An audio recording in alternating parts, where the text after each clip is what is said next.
के कारण पार्श्विक विस्थापन,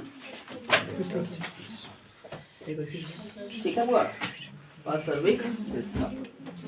चलिए ये है lateral displacement due to refraction through a rectangular glass slab. चलिए देखिए पहले इसको समझते हैं कि ये वास्तव में होता क्या है। क्लियर है?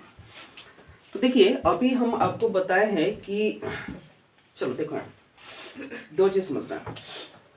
जब हम लोग पानी में कभी जाते हैं, नदी के किनारे या तालाब पोखर वगैरह में जब जाते हैं, तो वहाँ पे एक चीज देखने को मिलता क्या है कि जैसे ही वहाँ पे जाते हैं तो पानी में हमको मछली दिखता है। ठीक है, जब हम लोग फिशिंग के लिए जाएंगे, फिशिंग के लिए मान के चलो हमारे पास भाला टाइप का है, कैसे वो सब विदेशों में सब करता है, बड़ा फूड़ा में मछली रहता है, मारता है, भोग के निकाल देता है। तो मान के चलो जब उस टाइप से हम लोग मछली को देखें और वहाँ पे भल्ला से मारे उसको, तो क्या होता है कि वह हमें वो भाग जाता है। क्यों भाग जाता है? क्योंकि हमें जो उसकी गहराई दिखती है वो वास्तव में उसकी गहराई नहीं है। क्लियर है? तो ये हमको पढ़ना है नेक्स्ट टॉपिक में। अभी हम लोग उसी से रिलेटेड जो स्लैब है, स्लैब समझते हो, जैसे सिल्ली बोलते हैं ना इसको, जैसे शीशा होता है, शीशा की बात करें या हम लोग बात करें बर्फ का सिल्ली की बात करें या इस टाइप से जो भी है पारदर्शी सिल्ली की बात करेंगे हम लोग, तो उसकी हम लोग चर्चा करेंगे। तो देखना उसमें करना क्या है, जैसे हमारा टॉपिक है कांच के आयताकार स्लैब के कारण पार्श्विक विस्थापन। तब पार्श्विक विस्थापन का मतलब क्या होता है कि जाएंगे वही, लेकिन वह जो वे होता है उस वे को फॉलो ना करके उसके जस्ट बगल वाले वे को हम लोग फॉलो करेंगे। जैसे समानांतर टाइप का होता है ना, समानांतर टाइप का, उसको हम लोग देखेंगे।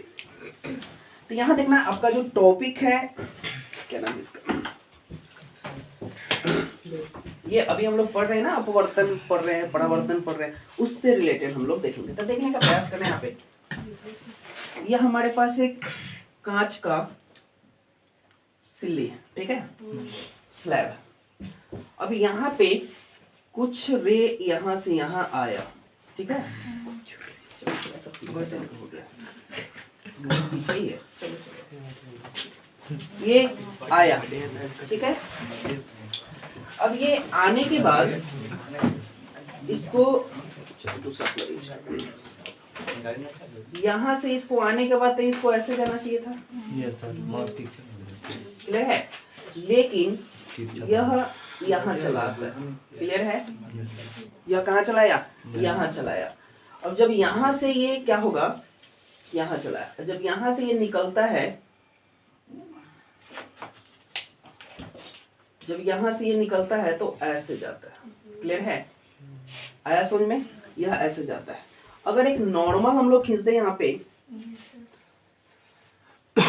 नॉर्मल खींच दे तो हमें दिख जाएगा। क्लियर है? इतना बात समझ में है? तो देखना आना चाहिए इधर से, लेकिन आया इधर से, तो यही इसका ये जो डी यहाँ से यहाँ जो दूरी होता है डी, यही इसका पार्श्विक विस्थापन होता है।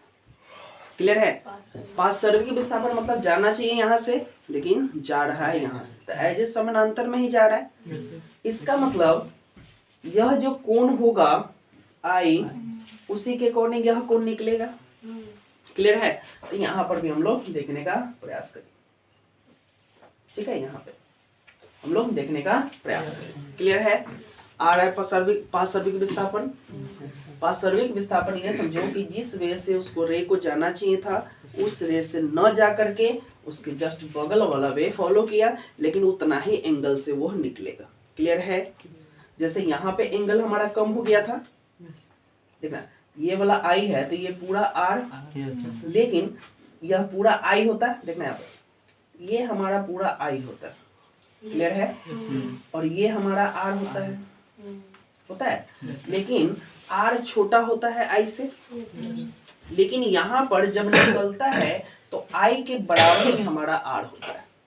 क्लियर है? यहाँ पे जो कोण देखना, यहाँ पे आर निकल रहा था, क्योंकि देखना यह मीडियम μ1 है और यह मीडियम μ2 है, और फिर यह मीडियम μ1 ही है, क्योंकि ऊपर भी वायु है और नीचे भी वायु है। यानी कि सिर्फ माध्यम में यह देखो एक चीज समझो, आपको बताने का प्रयास यह किया जा रहा है कि किसी माध्यम में जब प्रकाश की लाइट को गुजारा जाता है तो वह अपवर्तनांक के कारण मुड़ जाता है, यही चीज है। लेकिन फिर अपने माध्यम में आने के बाद फिर वह उसी डायरेक्शन में चला जाता है।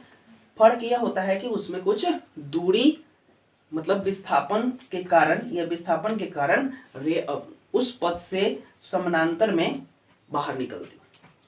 क्लियर है? इतना समझ में आ रहा है कि बाउंस कर रहा है, ऊपर से बाउंस कर रहा है। चलो अब यहाँ पे एक चीज देखना, रे ऐसे जाना चाहिए था लेकिन मुड़ गया, लेकिन फिर बाहर निकलेगा तो इसी के समानांतर बाहर निकलेगा। तो यहाँ पे जो कोण कम हो रहा था अब यहाँ पे कोण बराबर हो जाएगा। जिस कोण से आपतित हो रही है उसी कोण से यह बाहर निकलेगा, यानी कि अपवर्तित होगा। क्लियर है? यही चीज हमको दिखाना है। बस किसी माध्यम में इसका कोण कम होगा या माध्यम में ही वो रे मुड़ेगा। ठीक है, बस इसी चीज को समझाने का प्रयास किया जा रहा है। क्लियर है? इसका मतलब यहाँ पे यह निकालना है कि पार्श्विक विस्थापन यानी कि कितने मीटर या कितने सेंटीमीटर या कितना दूरी से वो रे निकलेगा। क्लियर है? तो यह कितना दूरी यह डिपेंड करेगा इसके अपवर्तनांक पर, और परावैद्युत नहीं, यहाँ अपवर्तनांक ही बोलेंगे। तो इसका μ2 है, इसके माध्यम के अपवर्तनांक पर निर्भर करेगा कि यह कितना दूरी पर जाएगा। क्लियर है? जैसे कल के क्लास में हम लोगों ने आपको एग्जांपल दिया था कि जब कोई बिहार बोर्ड वाला बच्चा सीबीएसई वाले के पास जाता है तो वहाँ पे क्या रहता है, अभी तो बदमाशी करते रहता है, लेकिन वहाँ पे जाने के बाद उसका जो वे होता है वो चेंज हो जाता है। मतलब वो जो सीबीएसई वाले बच्चे होते हैं उनको देखने में उनका टाइम व्यतीत होता है, लेकिन जैसे ही फिर वो अपना घरे आएगा तो फिर बदमाशी करना शुरू करेगा। आ रहा है समझ में? फिर क्या करेगा, वो बदमाशी करना शुरू हो जाएगा। तो ये मान के चलो बिहार बोर्ड वाला बच्चा था और किसी के यहाँ स्टैंडर्ड फैमिली में गया तो यहाँ से उसका बदमाशी शुरू था, लेकिन इस फैमिली में जाने के बाद उसका जो बदमाशी था वो कम हुआ ना। अब फिर वो अपना घर आएगा तो क्या करेगा, वही बदमाशी करेगा। लेकिन फर्क इतना ही पड़ेगा कि सीबीएसई वाले बच्चों को देखने के बाद थोड़ा सा उसमें चेंजिंग होगा। क्लियर है? क्योंकि देखेगा ना कि वो किस टाइप से कर रहा है। जैसे आप लोग कहीं जाते हो तो आप लोगों का जो ड्रेस ऑफ सेंस है मान के चलो जो भी है अपने हिसाब से सही है, लेकिन जैसे ही कहीं आप लोग बाहर जाते हो तो वहां पे क्या होता है, देखने को मिलता है कि किस टाइप का ये पहनावा पहन रहे हैं, कि किस टाइप का रहन सहन है, जो भी चीज है। तो आपके लाइफ में भी वो चेंजिंग आता है ना। सेम वही चीज यहाँ पे पार्श्विक विस्थापन होता है। पार्श्विक विस्थापन का मतलब वहां से वो कितना दूर खसक जा रहा है। ठीक है, ये चीज है। चलो देखो यहाँ पे, इसको आभासी भी बोल सकते हैं। चलो इसको अगर ये समझ में नहीं आ रहा है तो पहले हम लोग डी निकाल देते हैं और इसको नेक्स्ट टॉपिक में आपको पूरा क्लियर हो जाएगा। क्लियर है? क्योंकि देखो लाइफ में हर चीज नया है, समझ में नहीं आ रहा है एडजस्ट करने का प्रयास करो कि ऐसे भी होता है। जो समझा रहे उसको एडजस्ट करने का प्रयास करो। कोई जरूरी नहीं है कि हर चीज, जैसे अगर अभी हम लोग आपको जनगणना पढ़ाना शुरू करें तो कोई जरूरी थोड़ी कि जनगणना समझ में आ आएगा। इकोनॉमिक्स पढ़ाना शुरू करते तो थोड़ी समझ में आएगा। ये चीज हमारे लिए नया है। जो भी आपने पढ़ा है अभी तक, जैसे 10th में पढ़े होते हैं, 10th के बाद जैसे इतना मोटा बुक हमको हमारे हाथ में पकड़ा दिया जाता है, इतना पतला 10th में बुक रहता है, उसका ये 10 गुना मोटा बुक हमारे हाथ में थमा दिया जाता है। तो थोड़ा सा बर्डन बढ़ता है नहीं। तो जैसे जैसे क्लास आपका आगे बढ़ेगा वैसे वैसे आपका बर्डन बढ़ता चला जाएगा। चलिए इस चीज को हम लोग देखते हैं। चलिए थोड़ा सा नामकरण कर देते हैं किताब के अनुसार से, ताकि आपको दिक्कत ना हो।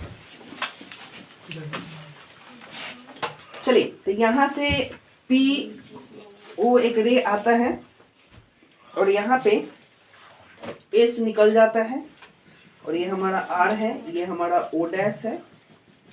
ठीक है, तो यहाँ हमारा I1 कोण ले लेते हैं और ये जो हमारा R1 ले लिए, और ये हमारे पास जो ये कोण है ये वाला, इसको I2 ले लिए हम लोग, और ये कोण जो है हमारे पास कोई दिक्कत? और यहाँ से यहाँ हमारा लेटरल डिस्टेंस है, ये हमारा C है, ये हमारा D है, A है और ये हमारे पास B। कोई दिक्कत नहीं यहाँ पे?